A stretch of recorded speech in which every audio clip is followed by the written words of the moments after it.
সরকারি চাকরিতে সব গ্রেডে কোটা সংস্কারের দাবিতে রাষ্ট্রপতির বরাবর স্মারকলিপি দিতে হাজারো শিক্ষার্থী মিছিল নিয়ে বঙ্গভবনের দিকে যাত্রা শুরু করেছেন। আজ রোববার সকাল 11টার দিকে শিক্ষার্থীরা ঢাকা বিশ্ববিদ্যালয়ের কেন্দ্রীয় গ্রন্থাগারের সামনে জড়ো হতে শুরু করেন। জগন্নাথ বিশ্ববিদ্যালয় ও ঢাকা বিশ্ববিদ্যালয়ের অধিভুক্ত 7 কলেজ শিক্ষার্থীরাও মিছিলে যোগ দিয়েছেন। সংসদে জরুরি অধিবেশন ডেকে সরকারি চাকরির সকল গ্রেডে শুধুমাত্র পিছিয়ে পড়া অনগ্রসর জনগোষ্ঠীর জন্য ন্যূনতম সর্বোচ্চ 5% আইন পাশ করতে হবে। এই এক দফা দাবিতে আজ গণপদযাত্রা শুরু করেছেন আন্দোলনরত শিক্ষার্থী ও চাকরি প্রার্থীরা। রোববার সকাল থেকে শিক্ষার্থীরা ঢাকা বিশ্ববিদ্যালয়ের কেন্দ্রীয় গ্রন্থাগারের সামনে জড়ো হতে শুরু করেন।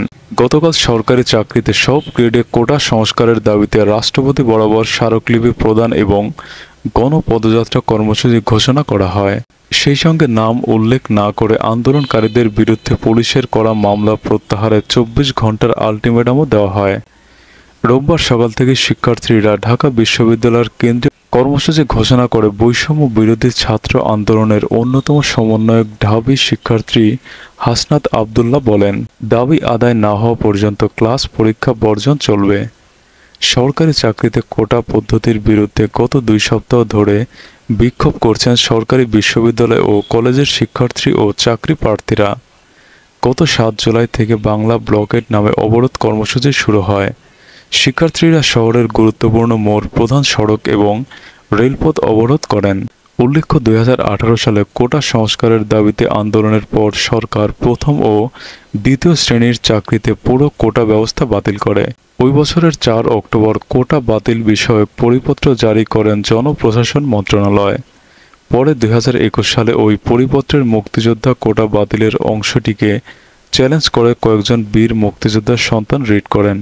গত 5 জুন রায় ঘোষণায় মুক্তিযোদ্ধা কোটায় 9ম থেকে 13তম গ্রেডে নিয়োগ দেওয়ার বাধা দূর হয়।